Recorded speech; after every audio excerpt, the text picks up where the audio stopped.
Welcome to a lecture on Chapter 2, Human Nature from our Cengage Mind Tap textbook. This is Maggie Brown. Maggie Malady is one of my avatar names. Maggie Brown, your professor. So let's get going. Why does your view of human nature matter? What is human nature? The mind-body problem. How do your mind and body relate? Is there an enduring self? Are we independent and self-sufficient individuals? So these are the kind of questions that we're going to be talking about today. I'm just going to jump into it because this could be a really long lecture if I'm not careful. Think about how come we're really pushing you to question your view of human nature. If you were to set down a few examples of interactions that you have with people, how many of those interactions, as you reflect on them, would possibly have been affected by your view of people, right? So a couple of things that we'll be looking at inside of this chapter has to do with sort of if you act without thinking about yourself for the benefit of someone else, it could very well be that you have a view of human nature that's good, that people should help each other, and most people are genuinely helpful, and so when you see somebody in distress, you help them. Now, you might be doing that only because you want to be helped the next time you're in distress, but it could also be that you just have kind of a very nice view of what humans are at their foundation, and so therefore you're willing to help out. If, however, you think that people are mostly here to get what they can get and they'll take advantage of other people, that's the basic nature of human beings, is to take advantage of others, then maybe most all the interactions that you have with people will be quid pro quo, famous phrase from 2019 and 2020. From the impeachment process. Quid pro quo means that you expect something in return for what you're doing, right? So anything you do for someone benefits you in the long run, or you won't do it. We call that psychological egoism. So y'all are looking at some stuff that Mark Mercer's talked about. And on the one hand, I think that you can really take what he says and make some good use of it if you remember that in almost every circumstance, no matter how altruistic or other thinking we might be, like, for the benefit of others, we're also generally not going to do much to get in our own way, although there are some people who do that. So that's kind of the basic argument here with psychological egoism, that there's always an expectation of realizing one or more of the self-regarding ends, that part of any calculation or part of any reflection on whether you're going to help somebody has a self-regard, that, how does this harm me? How does this help me? Is it neutral, right? Now, obviously, I think there are moments where you're not actually able to think it through, right? You're not actually able to think about whether or not, because it's happening so fast. Like you see a baby who steps out into a traffic, and you quickly act to grab the baby before a car comes. I think that when you do something out of a repetition, it's not done, out of, some sort of habitual response, quick reaction, that may not have any psychological egoism to it, right? But if you literally stand there and try to weigh the difference in why you should help a baby and not help a baby, that in itself probably already says that you either have a dim view of human nature or you're a psychological egoist. So what you want to do with psychological egoism portion of the text is just go through it, use some of these questions that are here. Obviously I'll be providing you with a copy of the slides, and kind of use those to help you think through some of the issues about psychological egoism.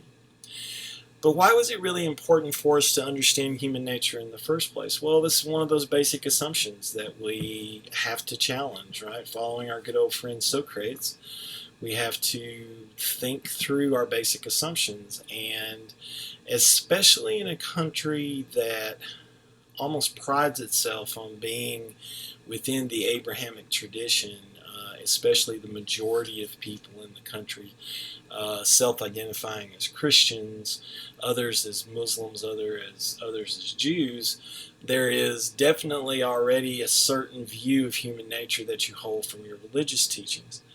And even atheists may already hold a view of human nature, even if they don't fully believe in it, based on the way they apply scientific understandings of what a human being is, right?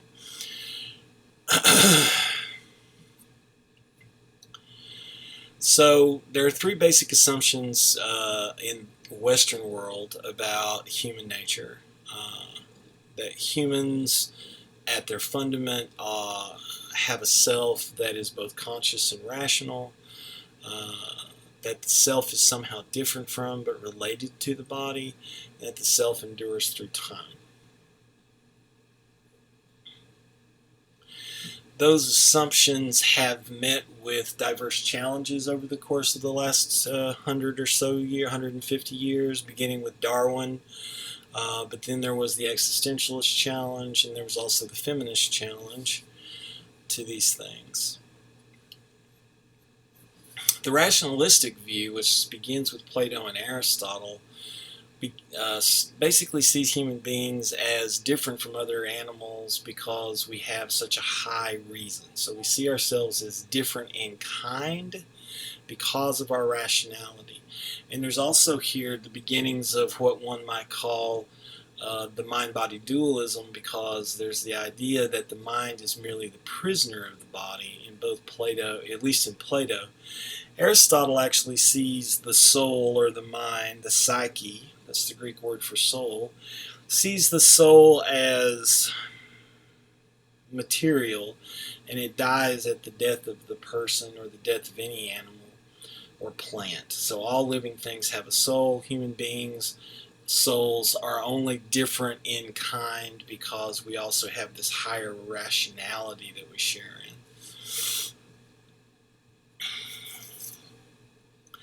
So Plato has what's very famously called the tripartite soul, or the three part of reason, and he believed that the three parts of the soul, which would be our appetites, our emotions, and our reason, actually are only in balance when reason's in charge. So you'll see this when you're reading through different aspects of the Republic in our selected readings. What he really wants to do in the Phaedo, which you read some selections from, which is the death of Socrates. So, we've read from the Apology, which is the defense of Socrates in court, from the Credo, which is his friends trying to talk him into breaking the law and skedaddling out of town after the guilty verdict and death sentence, and then the Phaedo, which is where he actually drinks the hemlock and dies. And inside of that particular text, one of the things Plato really tries to do is to get us to see that the body and the soul will separate from each other, that the soul is immaterial ultimately. And very famously, in Phaedo, as Socrates is in his jail cell surrounded by about a dozen of his closest friends, and talking about the possibility of life after death and all these things, he famously says to his friends that the reason that we philosophize is to know how to die. And the reason we want to know how to die is because the soul basically lives on beyond death, and so therefore we want to be very careful about how we face death, and not only just how we live, but how we get ready to die. But there's a lot of conflict that goes on inside of that psyche, right? So it's already the case that Plato agrees, and there's some resonance in this in Hindu philosophy, Buddhist philosophy, and certain aspects of Confucian philosophy. There, that he recognizes that there's a conflict that's always going on inside the soul or the psyche between our desires, our emotions, and our reason. Aristotle, on the other hand, thought that rather than trying to think all the metaphysical possibilities that might be there beyond the physical world, that all we have to do is look at the physical world, and if we look at the physical world, then we'll be able to figure out that the psyche itself is a product of having a body, right? So the body, the soul in Aristotle has as an aspect of it this intellect or rational component, but it is sort of how a body is actually capable of moving. So the psyche is actually the motivating factor in a body. And when a person dies, the soul dies with the person. Aristotle does believe that the highest aspects of the intellect survive beyond death, but these are general structures of intellection and the highest forms of reason, and they don't actually have any personal characteristics. So nothing. So where Plato would have said, yes, the human nature is such that the body is the prison of the soul, and when the soul dies, the enduring self kind of continues on in some fashion, either in the land of the dead or the land of the blessed. Or possibly even reincarnates into a body, because Plato had an idea of reincarnation that he borrowed from Pythagoras, who may have borrowed it from India. But Aristotle is very convinced that the way you understand things is by looking at the world and the circumstances we live in, and when you do that, you realize that the soul is merely the motor of the body, the mover of the body, and therefore when we die, the soul dies. And this is because all things have a purpose, and they're trying to move toward their purpose. And plants, he would say, have a nutritive soul. That's it. All they can do is look for nutrients to stay alive. Animals have the ability to move around. That's the reason they're called animals, animated animal. So animals have two parts of the soul, the nutritive and the moving part. And then human beings have this reason, and the reason itself is something that can be shared with some animals, but there's a higher component that can come up with things like Newton's law of gravity and Euclid's geometry. Now, when you get to the Abrahamic tradition in the West, while there's been a great deal of influence from Islam and interaction with Islam in Spain and North Africa and Turkey and other areas that have been controlled by diverse Islamic cultures, we normally kind of think of in the West, things are a little more reduced down in the Abrahamic tradition to what's called the Judeo-Christian viewpoint. But either way you go, the Abrahamic traditions, which include Judaism, Christianity, and Islam, the Judeo-Christian version of the traditional view, the earliest versions, I guess you'd say, the Abrahamic tradition, through about 500 CE, think of human beings as a kind of fallen humanity. So created by God, but fallen away from God in some way, shape, or form. St. Augustine is the person who is most famous for developing in Christian circles, especially Western Christianity, that is Roman Christianity, that then splits between the Catholic Church and the Protestant churches. St. Augustine is very much a huge figure on both sides, Roman Catholic and Protestant.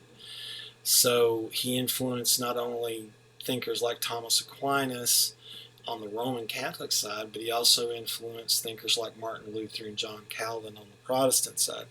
So he has an idea of what's called the idea of original sin. He does believe that human beings have a rational self, and he does believe that human beings have an immaterial and immortal soul. But he also talks about will, right? And about how will is able to make the distinction between good and evil and make the choice between good and evil. So it's from Augustine that we get, it's from Augustine that we get our notion, actually the original notion of original sin, which is, picked up and made use of by people like Thomas Aquinas, Martin Luther, and John Calvin. And that idea is that human beings, despite being rational and despite being, having this will, that will can be misdirected numbers of times. And something to kind of keep in mind is that all the words for sin in Indo-European languages actually mean to be off course, to be off the road, to be off track, right? So the idea here is, with the idea of original sin, is that all human beings start off track. Our willfulness gets in the way of the fact that we have this beautiful reason, right, that can actually help us. And because we're so willful, it's only by the grace of God that we can find any kind of salvation. So if you were to look at how Augustine influenced someone like Thomas Aquinas, who's probably the most important philosopher for Roman Catholics, and is only, just barely actually outstrips Augustine for being the most important thinker. But Aquinas takes information and thinking from people like Augustine, but also some Muslim and some Jewish scholars who had lived about a century before him, and he works out a notion of human nature that emphasizes how reason helps us know God and find God. But the rationalistic view, which is in Euro-American culture, is a synthesis of classical Greek and Judeo-Christian beliefs.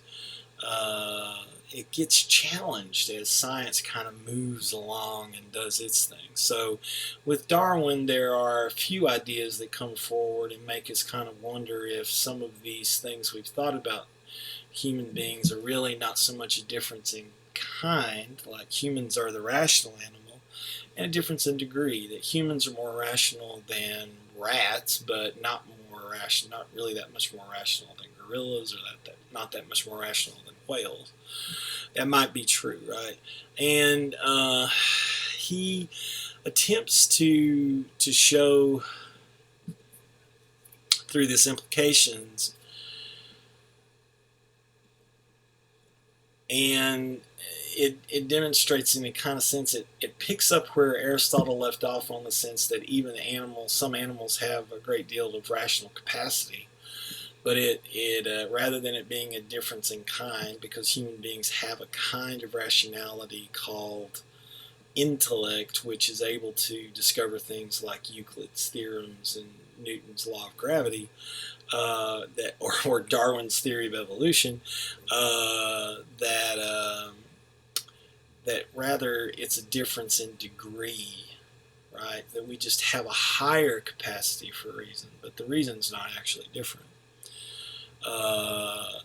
And this actually, of course, flies in the face of the Greco-Roman Judeo-Christian viewpoints, because there was always a notion that some kind of providence, some kind of intelligent designer designed us and gave us a purpose. And of course, in evolutionary theory,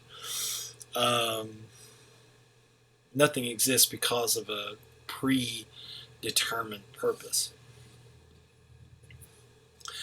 There's a lot of evidence for Darwin's theory at this time, and this is the point where I would usually come in and tell people, please don't make the mistake of believing that because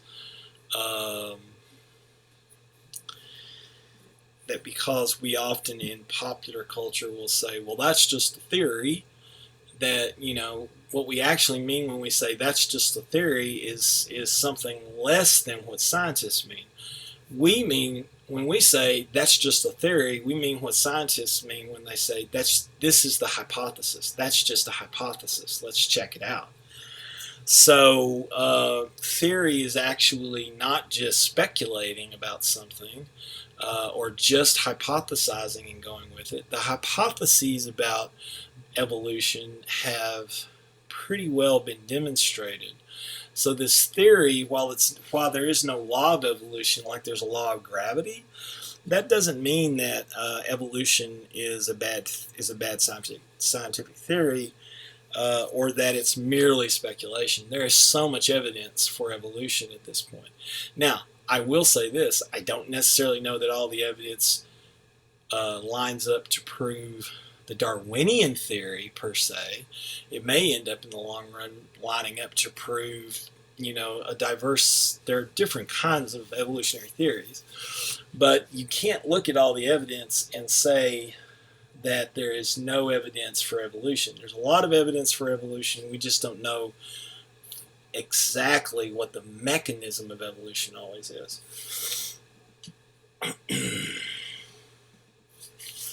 Now, some people have responded to Darwin, and some of them have responded in a way like, how Stephen Jay Gould's response to the point that the fossil record shows gaps.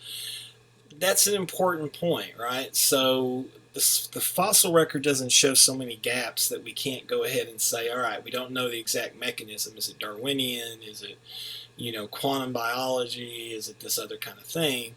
But the theory is pretty solid. However, there are also people of faith like Father Pierre Teilhard de Chardin, a Jesuit priest who was also an evolutionary anthropologist. And he came up with an idea that demonstrated that, human beings and all life could have evolved. That doesn't make it outside the realm of divine direction. The real issue here actually comes down to, if you have a view of human nature that's based on science, then you have to stay within the empirical evidence. If you have a view that's based on human nature that's based on religious doctrine, you don't have to stay in the evidence, but you can't claim that that your doctrine counters empirical evidence. That's a specious claim. That's a bad claim. Okay? Empirical evidence might be misgathered. Empirical evidence might be mischaracterized. Empirical evidence might be misread and need new interpretations. But the fact that, centuries of collecting empirical evidence kind of flies in the face of a fundamentalist, literalist reading of the Bible, that does not discount the science. That says that maybe you should have a different view to your religious doctrines.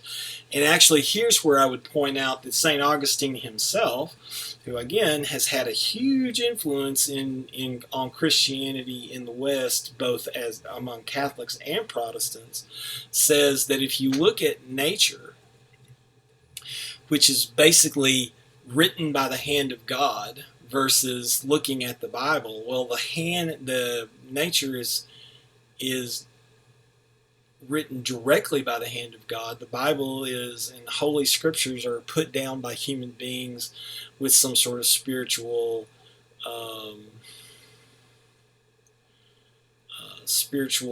inspiration.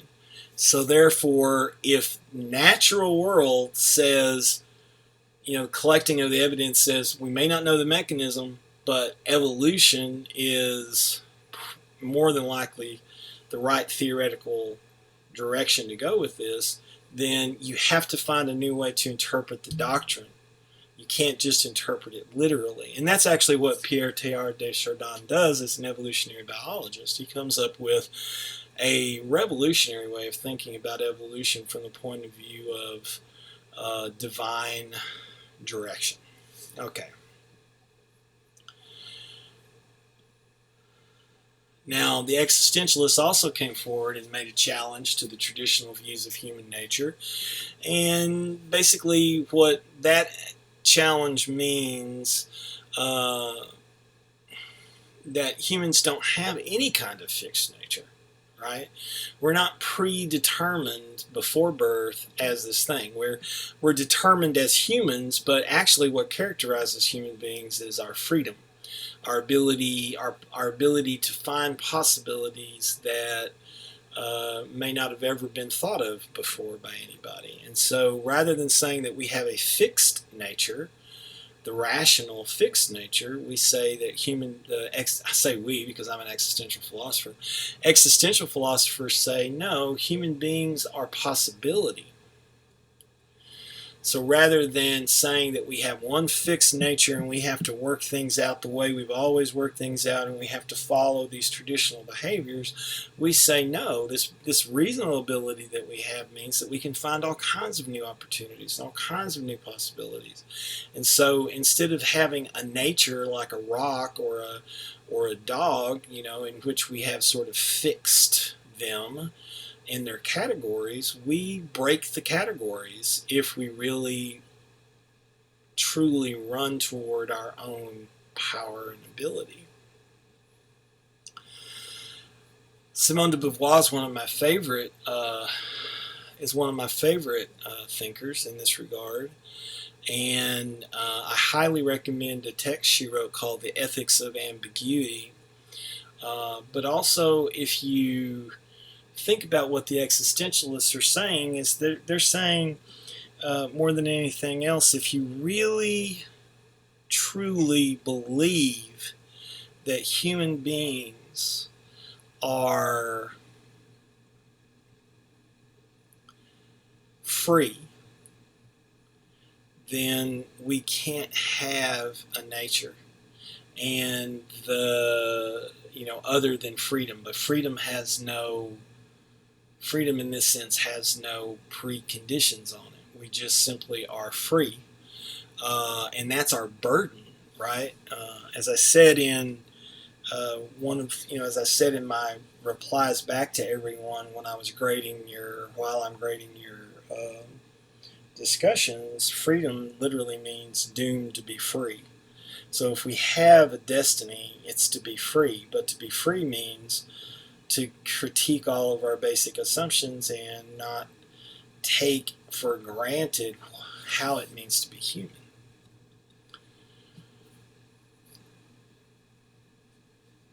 And then we come to the feminist challenge, in which the reason, and Simone de Beauvoir actually was kind of fundamental in making this move as well with her book, The Second Sex, that most of the way that people think and talk about humanity is such that it moves us in the direction of really kind of describing human beings as men, literally.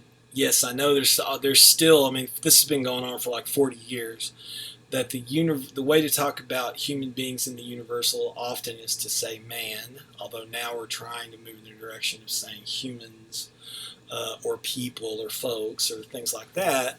But actually, if you still look at the descriptions of the highest form of human beings, it's the rational person. And somehow over the last 200 years, rational became utterly associated with last few hundred years, rational became utterly associated with the male, and emotional became utterly associated with the female.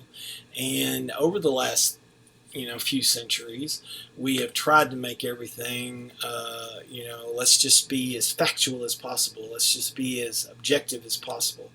And this keeps getting associated with, for some reason, this keeps getting associated with genitalia, like what gender you identify as, what person you are, what physical sexual characteristics you have. In reality, there probably isn't. Men aren't more rational than women, and women are not more emotional than men, and people who perform as men are not necessarily more rational, and people who perform as women are not necessarily more emotional. All these things are presuppositions and assumptions that actually get in the way of really getting a handle on how it means to be human, right? Because we start off with these assumptions. These are basic assumptions that have to be challenged. Well,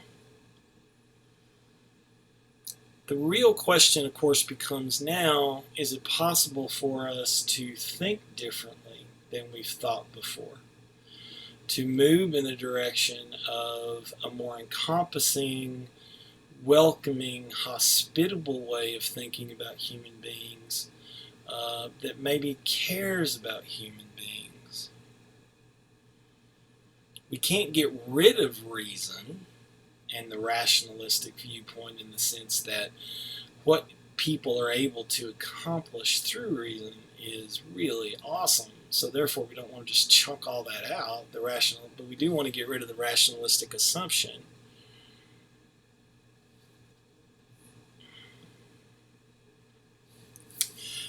And I'm going to actually stop the lecture on mind-body dualism. I feel like a lot of what's going on in these next few sections are kind of straightforward. Maybe y'all don't think they're straightforward, but I also don't want to, leave y'all with some really, really super long lecture series here. What I'm going to do is now is just point out with the mind-body problem that the mind and the body often are seen as two different parts of who you are, or two different aspects of who you are, and they're separated, whether you're talking about Plato or you're talking about certain aspects of Hinduism, or you're talking about even sometimes the way that people in psychology today will talk about